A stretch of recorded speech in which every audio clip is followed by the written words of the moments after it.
I am Brianna Shawhan, and I'm an incoming sophomore at Rouse High School. I always knew about God, but I feel like I never made it more personal.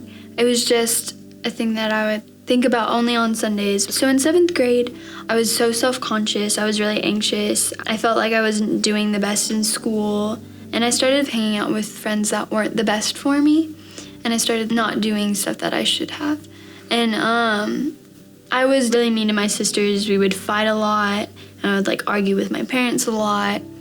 They noticed that something wasn't right, so they sat me down and they were like, Brianna, what's going on? And so I kind of just let it all out, just telling them everything, what I had gone through and everything that I was doing that I shouldn't have.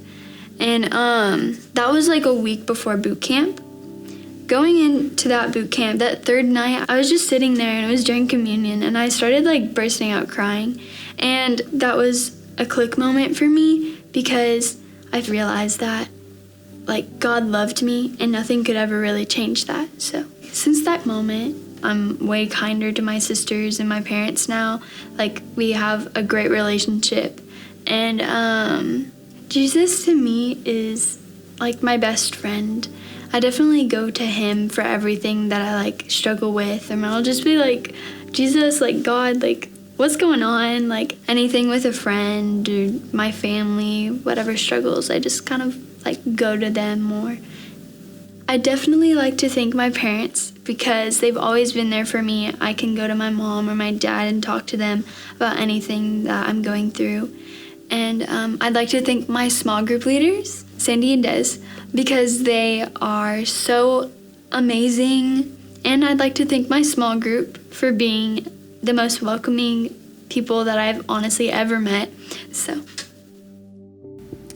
Brianna, your dad and I have had a front row seat watching you grow for the 15 years ago since we dedicated you. You are such an inspiration and light to all you encounter, and it's such an inspiration to your dad and I, your sisters, your family, and your friends. We can't imagine a more perfect time for you to try to make this decision now, and we absolutely love you and are honored and blessed. Today is the day that you just give your life to Jesus Christ and God. So Brianna, I have a question for you. Have you put your full faith and trust in Jesus Christ? yes. Well, with that, your mother and I baptize you in the name of the Father, the Son, and the Holy Ghost, buried in the likeness of his death, raised to walk in the newness of life.